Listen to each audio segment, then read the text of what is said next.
Demi குருவியும் இன்பா குருவியும் வாழ்ந்துக்கிட்டு இருந்த காட்டில் கோடைக்காலம் வந்துருச்சு. இந்த கோடைக்காலம் ரொம்பவும் வறட்சியாகவும் வெப்பமாகவும் இருந்தது. அங்கே இருந்த மரங்கள் எல்லாம் காஞ்சு போக ஆரம்பிச்சிச்சு. இதனால் அவங்களுக்கு உணவு தட்டுப்பாடு ஏற்பட ஆரம்பிச்சிருச்சு. அப்போ டெமி குருவி இன்பா குருவிக்கிட்ட சொன்னிச்சு, மாமா, இந்த வருஷம் இவ்வளவு வறட்சியாக இருக்கே, வீட்டில் இருக்க தானியங்களும் ரொம்ப கம்மியாயிடுச்சு. இப்போ மழை பெய்யலைன்னா நம்ம சாப்பாட்டுக்கு கஷ்டப்பட வேண்டியிருக்கும் அப்படின்னு சொன்னிச்சு. உடனே அவங்க குழந்த நேகுருவி சொன்னிச்சு, ஆமாம், வீட்டில் இருக்க எல்லாத்தையும் நீங்கள் தானம் தர்மமாக கொடுத்துட்றீங்க. வீட்டில் இப்போ பழமும் இல்லை, தானியங்களும் இல்லை, எல்லாத்துக்கும் கொடுத்துட்டீங்க. இப்போ நம்மளுக்கு உணவு தட்டுப்பாடு வந்துருச்சு அப்படின்னு திட்டுச்சு. அதுக்கு டெமி குருவி சொன்னிச்சு, என்ன நேகு, நீ இப்படி பேசுகிற?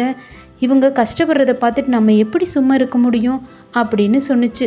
எல்லாத்தையும் கேட்டுக்கிட்டு இருந்த இன்பா குருவி, அம்மாவும் பொண்ணும் கொஞ்சம் சண்டை போடாமல் அமைதியாக இருங்க, அடுத்து என்ன பண்ணலான்னு நாம் யோசிக்கலாம் அப்படின்னு சொன்னிச்சு.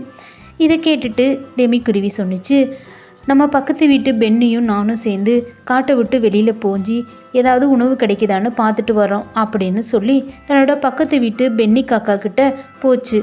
டெமி குருவி பென்னி காக்கா கிட்ட, வா, நம்ம 2 பேரும் நம்ம காட்டை விட்டுட்டு வெளியில் போகலாம், போய் அங்கே உணவு ஏதாவது கிடச்சிதுன்னா எடுத்துகிட்டு கொண்டு வரலாம் அப்படின்னு சொன்னிச்சு. இதை கேட்டுட்டு சரி நம்ம போகலாம் அப்படின்னு சொல்லிக்கிட்டே அவங்க அந்த காட்டை விட்டு தூரமாக பறக்க ஆரம்பித்தாங்க. அவங்க ரொம்ப தூரம் பறந்து போக ஆரம்பித்தாங்க. அவங்க பறந்து போய் ரொம்ப தூரம் ஆகியுமே அவங்களுக்கு உணவு எதுவுமே கிடைக்கல. அவங்க ரொம்ப சோர்வாயிட்டாங்க. 2 பேரும் ஒரு மர அடியில் உட்காந்து கொஞ்ச நேரம் ரெஸ்ட் எடுத்தாங்க. அப்போ பென்னி காக்கா சொன்னிச்சு, நாம் இவ்வளோ தூரம் அலைஞ்சும் நம்மளுக்கு சாப்பிட ஒன்றுமே கிடைக்கல. சூரியன் மறைகிற நேரமும் ஆயிடுச்சு. வா, நம்ம 2 பேரும் வீடு திரும்பலாம், அதுதான் நம்மளுக்கு நல்லது அப்படின்னு சொன்னிச்சு.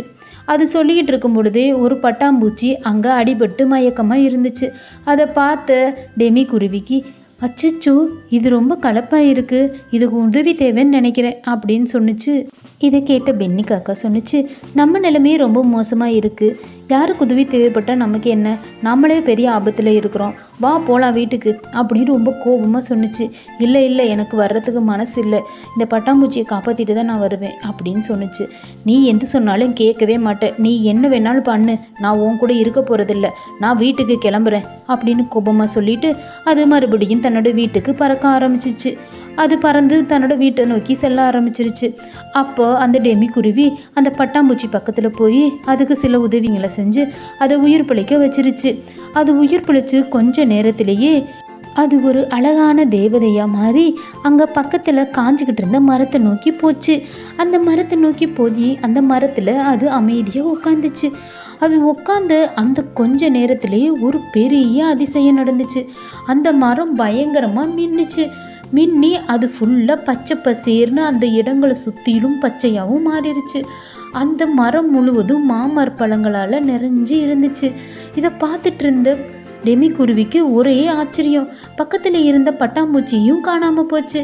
அப்போ அந்த மந்திர மரம் பேசிச்சு, டெமி குருவி, நீயும் உன்னோட வீட்டுக்காரவங்க எல்லாரும் நல்லவங்களாக இருக்கீங்க, உங்களுக்கு உதவி செய்கிறதுக்கு தான் நான் உங்களுக்கு ஒரு டெஸ்ட் வச்சேன். ஆனால் நீ கஷ்டப்பட்டாலும் நல்லவனாக இருந்து எனக்கு உதவி செஞ்சு இந்த டெஸ்ட்டில் பாஸும் பண்ணிட்ட.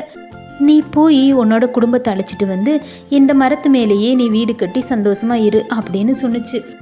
இதை கேட்ட டெமி குருவிக்கு ஒரே சந்தோஷம். ரொம்ப சந்தோஷப்பட்டு மந்திர மாமரத்திட்ட, உங்களுக்கு ரொம்ப நன்றி மாமரமே, நீங்கள் எனக்கு இப்படி ஒரு வரத்தை கொடுத்ததுக்கு ரொம்ப நன்றி. ஆனால் நீங்கள் எனக்காக இன்னொரு உதவியும் செய்யணும். என்னோட பென்னி காக்காக்காகவும் நீங்கள் ஒரு மாமரத்தை தரணும், அவங்களும் இங்கே வந்து சந்தோஷமாக இருக்கணும் அப்படின்னு கேட்டுச்சு. இதை கேட்ட மந்திர மாமரம் சிரிச்சுக்கிட்டு, சரி சரி, நீயே பென்னியையும் கூட்டிகிட்டு வா அப்படின்னு சொன்னிச்சு. அப்போ அதுக்கு ரொம்ப சந்தோஷமாயிடுச்சு.